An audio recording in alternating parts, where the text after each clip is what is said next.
appreciate that they don't want to have to do that work, but we need it in the case. Yeah, Yeah, they've called me and told me. tell them to call me. Well, why don't we make a note, make me a note, and I'll make sure. And all right, you're Jameldrin Willridge? Speak up. Yes, ma'am. All right, and Mr. Willridge is on probation in 3 cases. We've got 18-2873 on probation for aggravated assault causing serious bodily injury, 18-28744 on probation for aggravated assault causing serious bodily injury, and then 18-30139 on probation for aggravated robbery. Mr. Lewis has filed a motion asking that I set bonds on Mr. Willridge's cases. At this point, they're all no bonds. They are deferred probation, so typically he would be entitled unless I make certain other findings. And so, Mr. Lewis, you may proceed. Yes, ma'am. Mr. Willridge, best you can, raise your right hand. Do you swear or affirm the testimony you're going to give in this hearing will be the truth, the whole truth, and nothing but the truth? Okay, go ahead. Judge, as far as Mr. Woolridge in regards to these bonds on the MTRPs, Judge, he is currently on bond for the new case. I don't think there's any additional pretrial conditions or anything on that bond yet. Of course, he's more than willing to comply with whatever pretrial conditions that the court deems is appropriate in the circumstances. He has been or will be in the home or care of one of his parents, either mother or father, during the course of this case. He has complied as well as he can or could be until the conditions of not only the case is gone, as the court is aware, as soon as it was made clear that he needed to turn himself in, he got himself in as soon as possible. He's not avoiding or running from the situation. He wants to try to get it worked out and resolved as soon as possible. At this time, the financial responsibility of that will be on his parents, as he is still seeking long-time, full-time employment.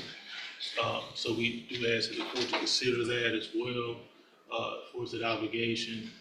He is, like I said, more than willing to comply with whatever conditions that the court want to put on him as far as any monitoring or drug patch or anything of that nature, for the court to feel comfortable while he's on bond. And of course, we'll work as fast as we can to try to come to some resolution to this situation, Judge. So we're just asking for bonds to be set that are reasonable for Mr. Woolridge and his family to be able to make while we get this worked out. PSI, I feel like that's in my email, huh? You sent me. What did you find? Who found that the other day when we were talking about this that I had? Okay, I can look up my email right here. Hold on. Because it would be from you, right? correct. Let me make sure I have everything in front of me. Well, if you did, it might be in one of the other ones. Hold on. You might have. Let me keep looking.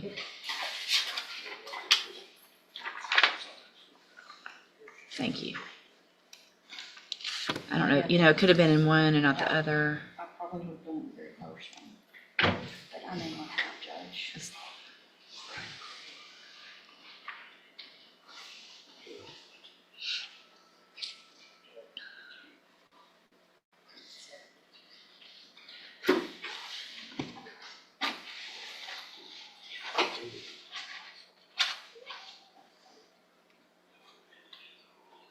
What day was that? Thursday? That we were all talking? It was Friday. Oh, did you send it to my personal, maybe? Kelly? Do you need me to go get a copy? I know I have hers. I was just gonna see if mine had my notes on it from back then. But, It didn't. No, ma'am, I didn't have an old one. It didn't. Jody had to send me. Okay. There were no notes on, but I didn't have an old one okay. for somebody. There were multiple co-defendants in that underlying. Yes. Judge, and the court will recall from our discussion last week amongst all of us, that the age of the new case is due to it being possible. Speak up, I'm sorry. Can y'all hold it down, please? Is due to it being a codicil. Right. That's why you see the discrepancy in the often stated. So the main allegation in the motion to revoke in all three of these cases is that there is an allegation that Mr. Willridge committed the new offense of burglary of a habitation, which was from August 29th of 2024. And what Ms. Malfino is reminding me of the age of that case, because it's old. I had wondered why, and that was because of a CODIS hit, Right. because of fingerprints potentially found inside that apartment. So I have, I'm taking judicial notice of the court's file. It does include that administrative hearing that the probation department sent over. As part of that, they do send what they have with regard to the new underlying offense. So I do have the report, or the investigation report, with regard to that burglary of a habitation from November of 2024. In addition, I've got the original pre-sentence report as well with regard to all three of the cases that he's on probation for. So, I keep getting that. Ms. Malfino, do you have any questions of Mr. Willridge? I do not, Judge, I would just ask for also to take notice of our conversation. Thank you for taking notice. And I appreciate, I know there's a relationship potentially, but I've got some No, I understand. some big concerns. Mr. Willridge, after he was placed on probation in 2020, had some issues in 2023 while he was on probation, and was given an opportunity to go to ISF.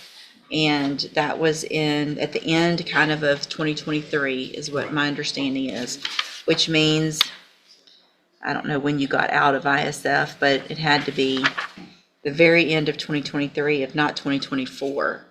And then we've got this new offense alleged from August of 2024.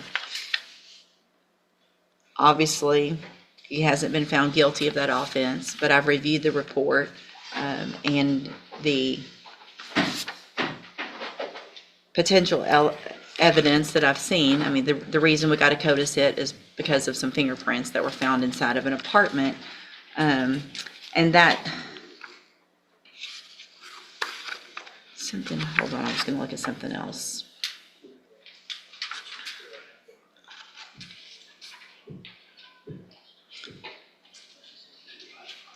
The underlying offense and all three of these are extremely concerning.